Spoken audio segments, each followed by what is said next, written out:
Hello. Hello. Dirinig niyo ba? Sige, start na tayo. So, ngayon, papakilala ko. I-share ko sa inyo kung paano ko nakilala si Jesus Christ. Okay lang ba yun sa inyo?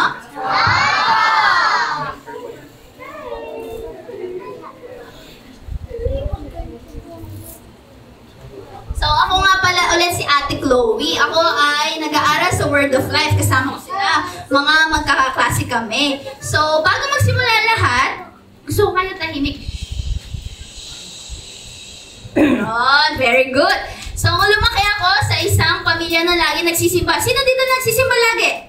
Wow!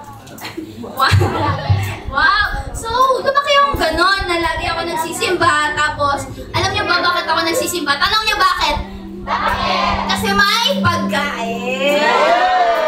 So, dati, nung bata ako, pumunta na ako doon kasi may friends. Sino may friends? Yun! Nandun yung mga best friends ko, tapos yung pamilya ko. Tapos, alam niyo ba, nung pumunta ako naman sa church na yon, kala ko yun lang yung gagawin ko, pero may iba pa palang meaning yun. Alam niyo ba kung ano? Tanong niyo ano? Ano? Secret. Joke lang.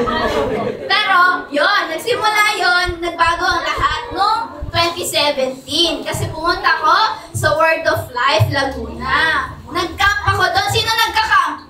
Ay, wala. Ayun! Wow, ang dami nagka-camp. Ang camp, yung pupunta kami doon magkakabi, tapos magfe-fellowship, magkakantahan. Pero ano lang ako noon, 11 years old, so bata pa ako noon.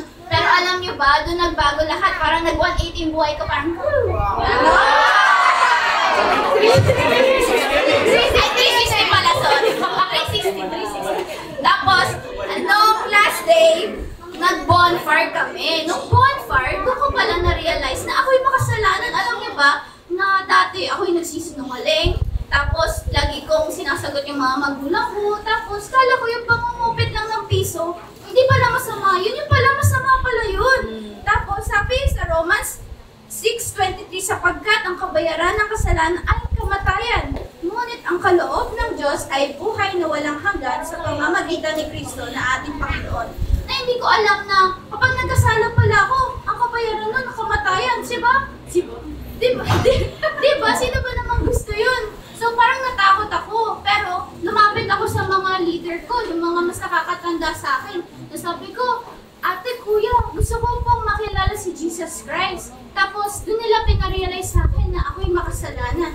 Tapos alam niyo ba, kung anong pinarealize nila sa akin? Na kailangan ko pala si Jesus Christ sa buhay ko, na para iligtas ako. Alam niyo ba kung anong ginawa ni Jesus Christ? Tanong niyo ano? Ano? Siya ay namatay para sa ating kasalanan, di ba? Ang sakit nun. Paano yun? Di ba nakakita na ba kayo ng movie ni Jesus Christ na pinako? Oo, di ba?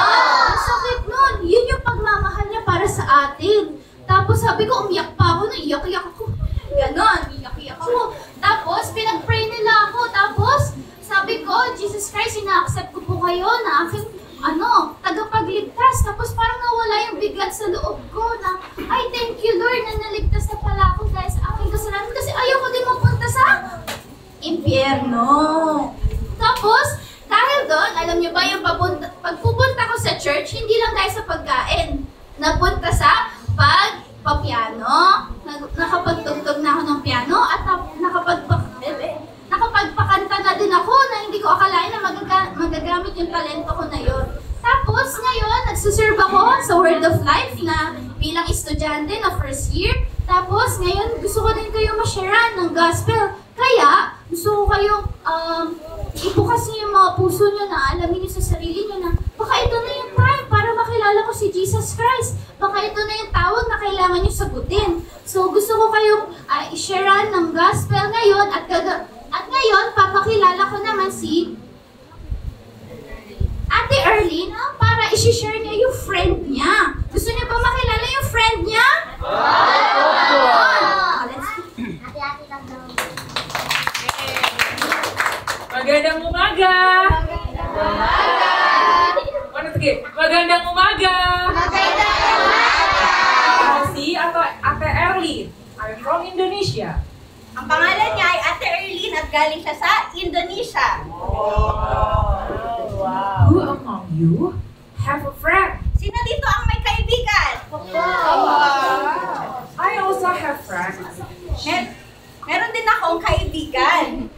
name is Lily. Ang pangalan niya ay Lily. But I'm sad. Pero malungkot ako. She is staying in Indonesia. Nasa Indonesia si Lily. Super far from here. Sobrang layo dito.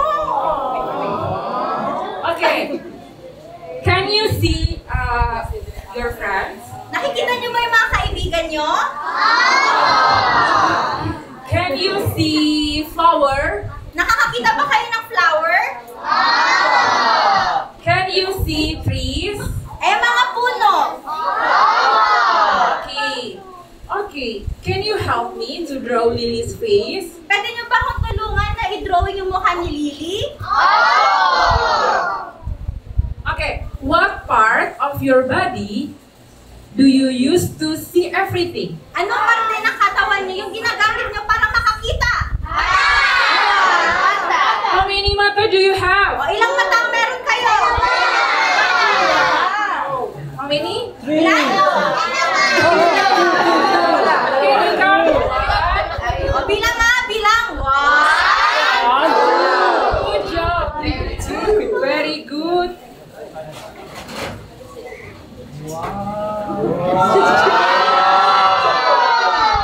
Yeah, my friend Lily has 2 mata. May dalawang mata. How many? O, ilang mata? Wow. Two. Can you see her eyes? O, ano nakikita niyo sa kanyang mata? She looks sad. Siya ay malungkot, di ba? Do you know why she is sad? Alam niyo ba kung bakit siya malungkot?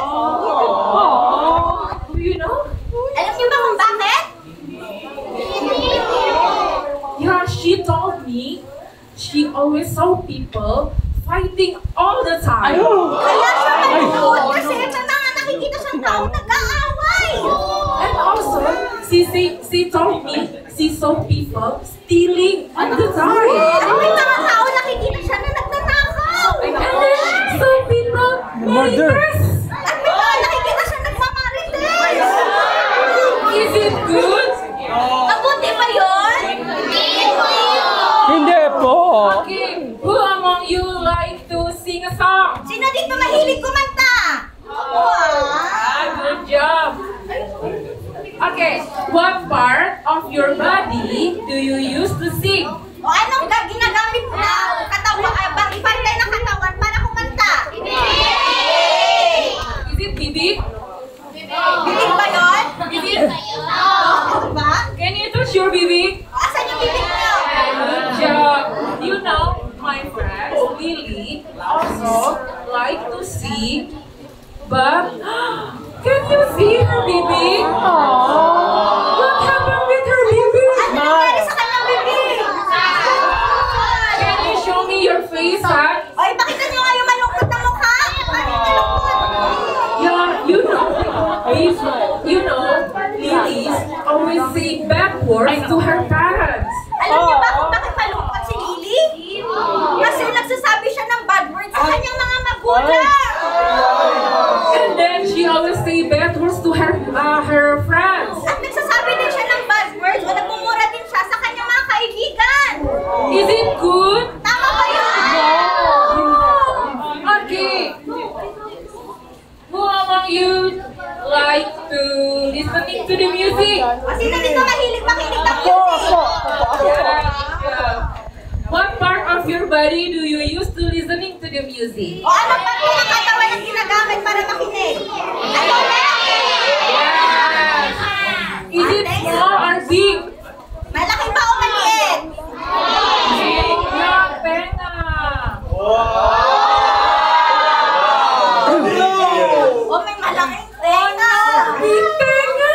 What happened with her big? Do you know?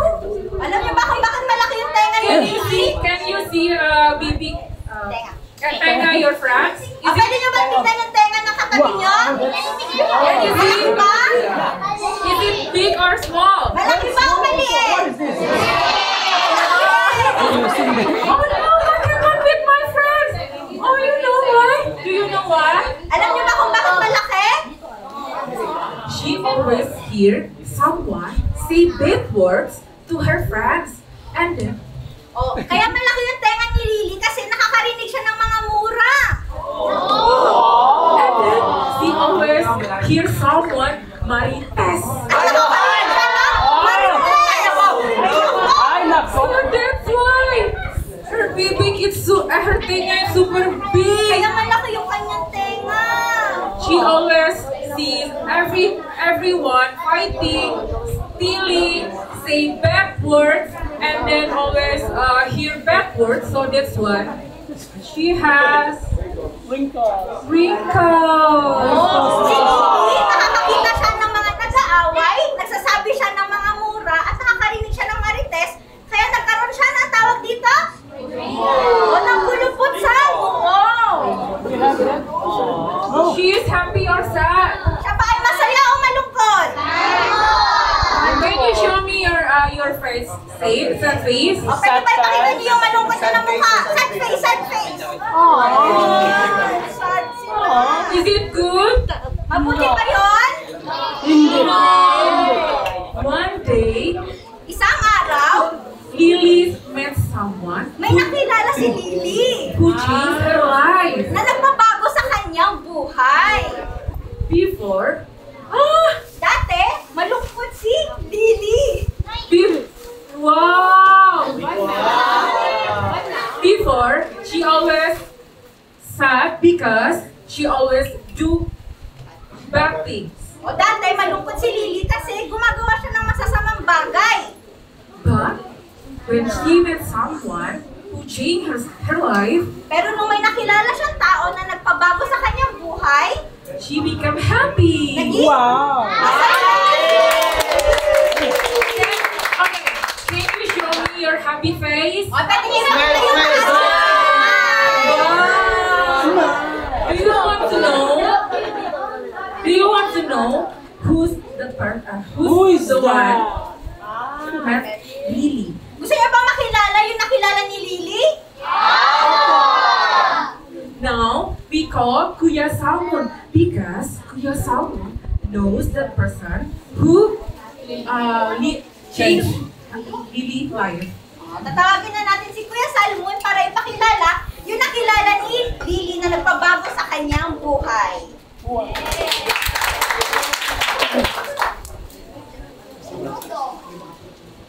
Good morning mga bata! Good morning! Magandang umaga! More energy, more energy. Magandang umaga!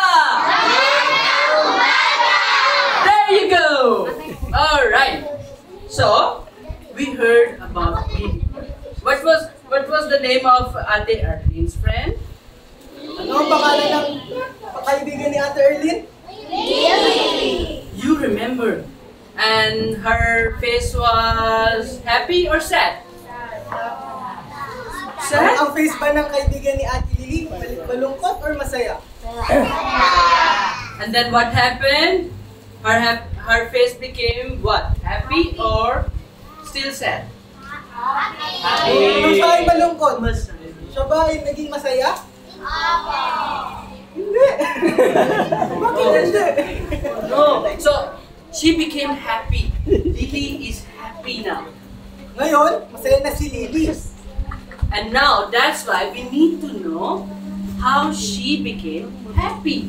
Ngayon, sino gustong malaman kung paano naging masaya ang kaibigan ni Ate Erlyn na si Lily? To understand how to be happy like Lily and how she was changed, we need to know. Ngayon, para malaman natin kung paano nagbago si Ate Lily na naging masaya, ngayon, kailangan nating malaman kung sino siya. Kung sino siya ang nakilala ng kaibigan ni Ate Lily. We need to know the reason why she became happy. Kailangan natin malaman ang dahilan kung paano siya naging masaya. To know the reason, I have a question. Who likes questions? Para malaman ang dahilan, merong question si Kuya Salmon. At sino ang may gusto ng mga questions? Okay. What do you see around you? What do you see around you? Ano yung nakikita niyo sa paligid niyo? What? Trees. What do you see here? Rain. So what do you think? Who made the sun? Sino kaya ang gumawa ng sun? Ng araw? Jesus! So God. God! Si God.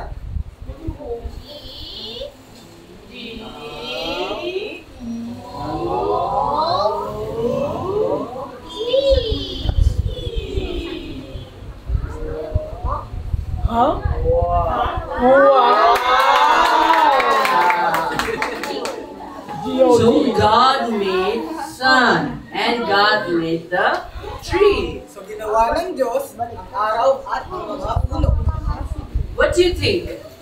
Who made us? Sino kaya sa palagay niyo ang gumawa sa atin? Very good.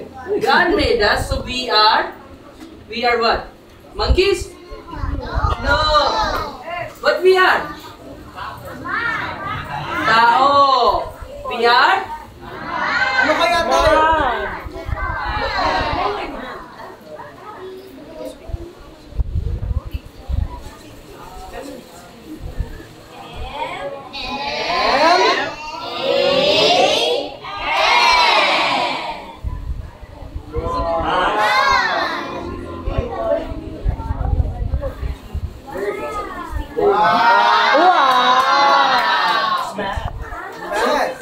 Man. Tao.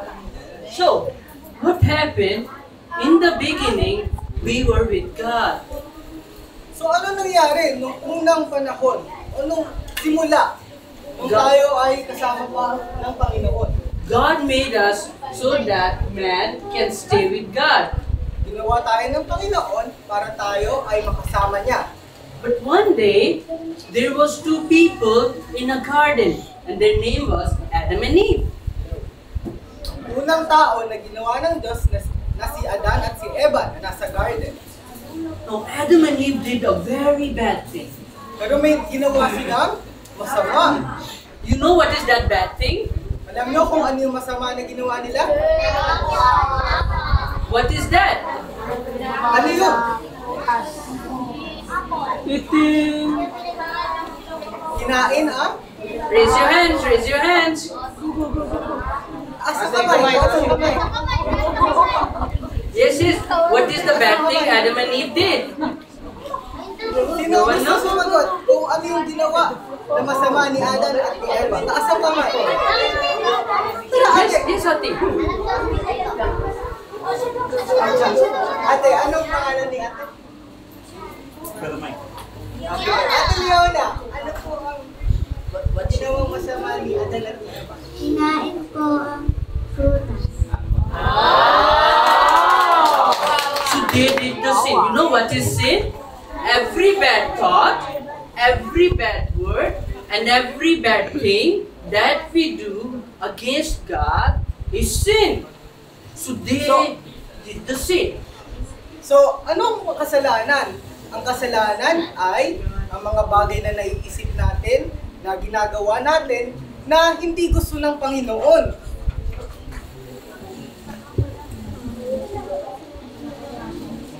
The problem is they disobeyed. The problem is the sin which they did separated us from God. So, yung kasalanan na iyon ay nawalay tayo sa Panginoon dahil sa kasalanan na iyon. You know why you know why we are separate from God? Because God is holy and we are man and we did the sin. Bakit tayo nawalay sa Panginoon? Dahil ang Panginoon ay banal. God don't like sin. Ooh. At ang Panginoon ay hindi niya gusto ang kasalanan. Now, what to do?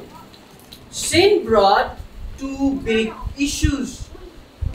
How many issues?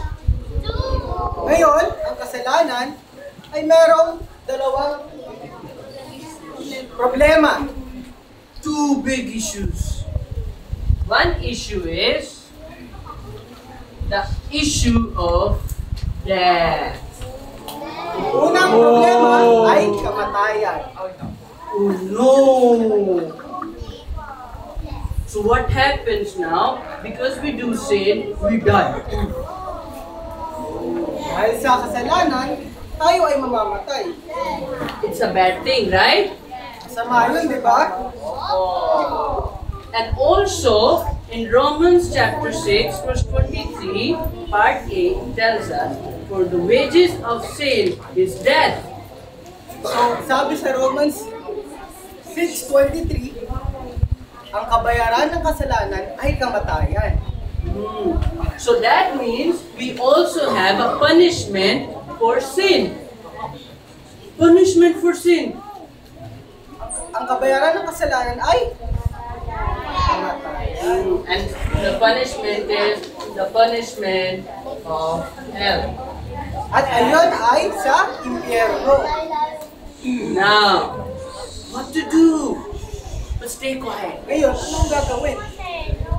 Listen to me.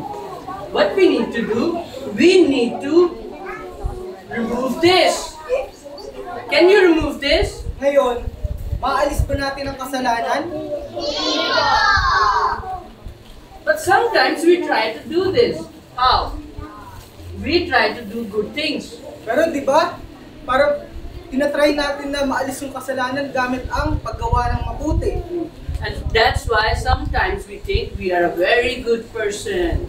At dahil doon, minsan, napapaisip natin na mabuti tayong tao. What are the things that we do? Ano kaya iyon, yung mga bagay na iyon, para tayo ay maging mabuti? Yun.